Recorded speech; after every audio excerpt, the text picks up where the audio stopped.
하나님의 은혜와 순종은 동전의 양면과 같이 서로 밀접하게 연결되어져 있습니다. 그 이유는 하나님의 은혜가 많은 경우에는 가면을 쓰고 우리에게 다가오기 때문이죠. 그래서 처음에는 은혜를 알아보지 못합니다. 하지만 순종하는 순간 그 가면이 벗겨지고 우리는 하나님의 은혜가 얼마나 좋은 것인가를 비로소 체감하게 됩니다. 오늘 말씀을 통해서 그 사실을 살펴보도록 하겠습니다.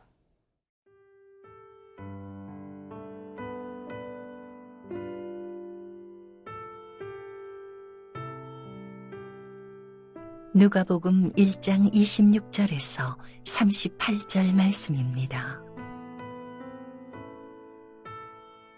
여섯째 달에 천사 가브리엘이 하나님의 보내심을 받아 갈릴리 나사렛이란 동네에 가서 다윗의 자손 요셉이라 하는 사람과 약혼한 처녀에게 이르니 그 처녀의 이름은 마리아라. 그에게 들어가 이르되 은혜를 받은 자여 평안할지어다. 주께서 너와 함께 하시도다 하니 처녀가 그 말을 듣고 놀라 이런 인사가 어찌함인가 생각하매 천사가 이르되 마리아여 무서워하지 말라. 네가 하나님께 은혜를 입었느니라. 보라, 네가 잉태하여 아들을 낳으리니 그 이름을 예수라 하라. 그가 큰 자가 되고 지극히 높으신 이의 아들이라 일컬어질 것이요 주 하나님께서 그 조상 다윗의 왕위를 그에게 주시리니 영원히 야곱의 집을 왕으로 다스리실 것이며 그 나라가 무궁하리라. 마리아가 천사에게 말하되 나는 남자를 알지 못하니 어찌 이 일이 있으리이까. 천사가 대답하여 이르되 성령이 내게 임하시고 지극히 높으신 이의 능력이 너를 덮으시리니 이러므로 나실 바 거룩한 이는 하나님의 아들이라 일컬어지리라. 보라, 네 친족 엘리사벳도 늙어서 아들을 배었느니라. 본래 임신하지 못한다고 알려진 이가 이미 6달이 되었나니 대저 하나님의 모든 말씀은 능하지 못하심이 없느니라. 마리아가 이르되 주의 여종이오니 말씀대로 내게 이루어지이다 하매 천사가 떠나가니라. 하나님의 은혜가 마리아에게 임합니다. 세례 요한의 출생 예고 이후에 예수의 출생 예고가 이어집니다. 천사 가브리엘은 6개월이 지난 뒤 갈릴리 나사렛 지방의 요셉과 정혼한 마리아에게 나타나 예수의 출생에 대해서 말씀합니다. 이는 하나님의 예언의 성취이죠. 26절, 27절 말씀을 같이 보시겠습니다. 여섯째 달에 천사 가브리엘이 하나님의 보내심을 받아 갈릴리 나사렛이란 동네에 가서 다윗의 자손 요셉이라 하는 사람과 약혼한 처녀에게 이르니 그 처녀의 이름은 마리아라. 우리를 사망에서 구원하실 메시아가 태어나시는 그 사건은 역사상 가장 큰 은혜의 사건입니다. 그 은혜가 갈릴리 나사렛이라 불리는 작은 마을에 요셉과 정혼한 마리아에게 임하지요. 천사는 그 마리아와의 첫 대면에서 마리아에게 이렇게 인사합니다. 은혜를 입은 자여. 이 나사렛이라 불리는 이라고 성경에 표현한 것은 나사렛이 너무나 시골이기 때문에 사람들이 알지 못하는 것을 언급한 것입니다. 세상을 구원할 하나님의 아들 메시아의 탄생이 당시 종교의 중심지인 예루살렘이 아니라 이름도 없는 작은 동네를 중심으로 그것도 알려지지 않은 마리아라는 그 여인을 통해서 진행된 그 사실 자체가 감당할 수 없는 은혜의 사건이죠. 그런데 그 은혜를 입은 마리아의 첫 반응은 어떻습니까? 놀라며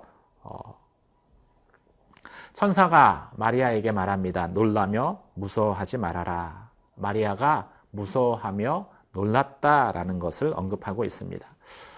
상상해 보면은 충분히 짐작이 되는 것입니다. 약혼한 처녀가 홀로 있는데 갑자기 누군가 나타나서 더구나 처녀인 마리아에게 잉태하여 아들이 날 것이다 라고 이야기한다라고 생각을 해보십시오. 더군다나 그 아들은 지극히 높으신 하나님의 아들이라 불려질 것이다 라고 말하는 장면을 상상을 해보십시오. 얼마나 놀랍고 두렵겠습니까? 이처럼 하나님의 은혜인 것은 분명하지만 그 은혜가 어느 날 갑자기 우리에게 찾아올 때 더군다나 아무런 은혜 받을 자격이 없는 나같이 부족한 사람에게 찾아올 때 우리는 그 은혜에 대해서 은혜로서 반응하지 못할 때가 많이 있습니다. 은혜는 많은 경우 그래서 우리에게 그 모습을 감추고 가면을 쓰고 찾아오는 것과 같습니다. 때로는 하나님의 은혜이지만 고난의 가면을 쓰고 때로는 실패의 가면을 쓰고 우리에게 다가옵니다. 그래서 은혜를 은혜로서 알아보지 못하는 것이죠. 그런데 어떻게 우리가 하나님의 은혜인 것을 알 수 있겠습니까? 확신할 수 있겠습니까? 하나님이 나와 함께 하심을 체험하는 순간 우리는 이것이 은혜였구나라는 것을 비로소 깨닫게 될 것입니다. 주께서 너와 함께 하심이라. 어떤 상황에서도 하나님이 함께 하시면 그것은 은혜의 사건이죠. 또 하나님의 은혜는 나를 향한 하나님의 놀라운 계획을 발견하는 순간 또 우리에게 확신되어질 것입니다. 마리아를 향한 하나님의 놀라운 계획이 무엇입니까? 아들을 낳을 것인데 그가 큰 자가 되고 지극히 높으신 이의 아들이라 일컬어질 것이다. 하나님의 아들이라 일컬어질 것이다. 놀라운 하나님의 비전을 발견하게 되면은 우리는 그것이 은혜인 것을 또한 확신하게 될 것입니다. 사랑하는 성도 여러분, 하나님의 은혜는 비록 좋은 일이지만 그것이 처음에는 당황스럽고 놀랍고 두려움으로 우리 가운데 다가올 수 있습니다. 하지만 어떤 상황에서도 하나님의 임재하심, 하나님의 함께하심이 여러분 가운데 있다면 그것을 은혜라고 고백하시기를 주님의 이름으로 축원합니다. 처음은 힘들고 어려워도 하나님의 비전이 분명한 비전이 내게 계시되었더라면 그것을 은혜라고 고백하시기를 바랍니다. 은혜를 은혜로서 고백할 수 있을 때 하나님이 우리를 통해서 놀라운 구원의 사건을 이루실 것이기 때문입니다.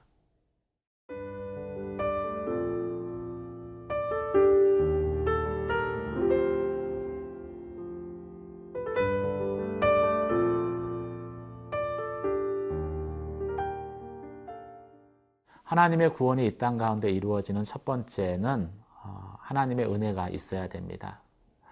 또 하나 필요한 조건이 있다면 그것은 하나님의 은혜 앞에 우리가 믿음으로 순종하는 것입니다. 37절, 38절 말씀을 같이 보시겠습니다. 대저 하나님의 모든 말씀은 능하지 못하심이 없느니라. 마리아가 이르되 주의 여종이오니 말씀대로 내게 이루어지이다. 천사가 마리아에게 예수의 수태 소식을 전합니다. 마리아를 향해서 은혜를 입은 자다라고 부르지요. 이 은혜에 대한 마리아의 첫 반응은 두렵고 놀라는 것이었습니다. 그런데 오늘 읽은 38절의 말씀을 통해서 마리아는 최종적으로 천사에게 하나님에게 이렇게 고백합니다. 주의 말씀은 능치 못함이 없으니 주의 여종이오니 말씀대로 이루어질 것입니다. 은혜 앞에 마리아는 자신을 종으로 부르며 순종의 고백을 최종적으로 드립니다. 이는 비슷한 은혜를 경험한 사가랴가 말씀 앞에 반응한 것과는 분명한 대조를 이루는 것이죠. 우리는 이 마리아의 고백을 통해서 믿음에 대한 몇 가지 통찰을 발견할 수 있습니다. 믿음의 순종에 대한 통찰을 발견할 수 있습니다. 첫 번째, 마리아의 순종은 현실에 대한 분명한 직시가 있었다라는 것입니다. 마리아가 이렇게 말합니다. 나는 남자를 알지 못하니 어찌 이 일이 일어날 수 있겠습니까? 마리아가 아들을 낳을 수 없다라는 것은 현실적으로 불가능한 일이었습니다. 마리아는 이 사실을 분명하게 직시하고 있었죠. 우리가 믿음으로 순종한다라고 할 때 잘못하면 현실을 부정하는 것을 생각하게 됩니다. 하지만 믿음은 현실 부정이 아닙니다. 한 손에는 성경을 들고 또 한 손에는 신문을 들어야 한다는 말처럼 현실을 직시해야 하는 것이죠. 우리의 믿음의 순종은 그래서 현실에 깊이 뿌리 내리고 있어야 되는 것을 오늘 본문은 말씀합니다. 두 번째, 마리아의 순종은 현실을 직시하였지만 상황이 아니라 말씀 앞에 자신을 복종하는 순종입니다. 주의 여정이오니 주의 말씀대로 이루어지이다. 가브리엘이 엘리사벳의 임신을 언급한 것은 마리아의 믿음을 도와서 마리아가 초월적인 하나님의 역사를 믿게 하기 위한 것이었습니다. 하지만 그렇게 말을 했든 또 말을 하지 않았던 믿음의 순종에는 자신의 상식이나 경험을 말씀의 권위 앞에 내려놓는 과정이 반드시 필요합니다. 근데 마리아가 그 말씀의 권위 앞에 자신을 낮춥니다. 자신을 종으로 고백하며 말씀의 권위 앞에 자신을 내려놓지요. 순종합니다. 마리아의 순종의 두 번째 모습입니다.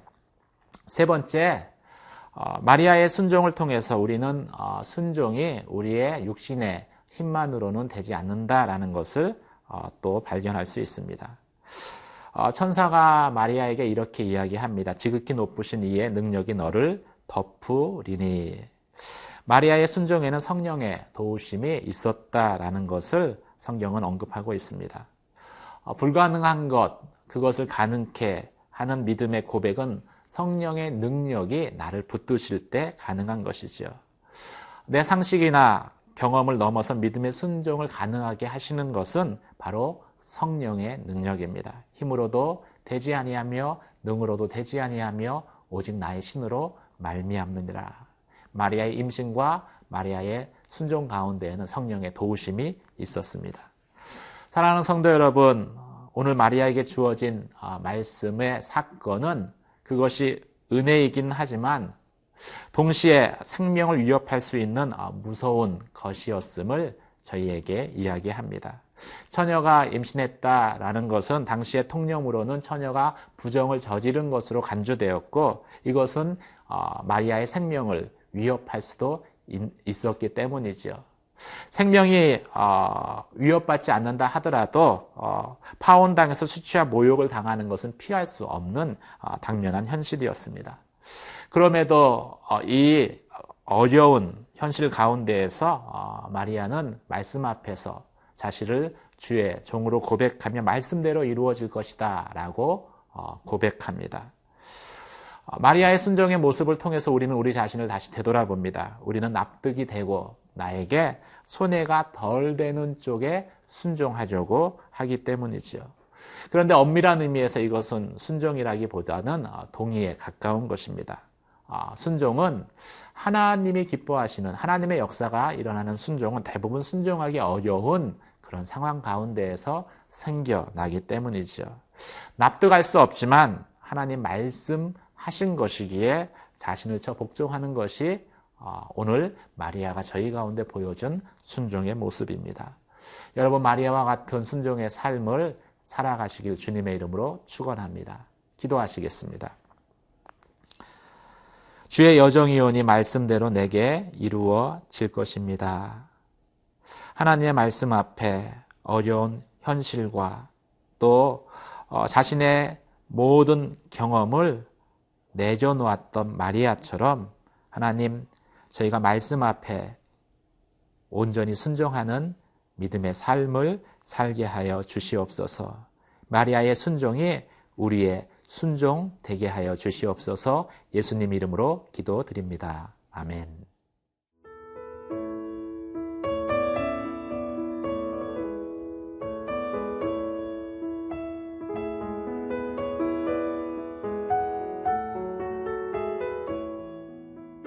이 프로그램은 시청자 여러분의 소중한 후원으로 제작됩니다.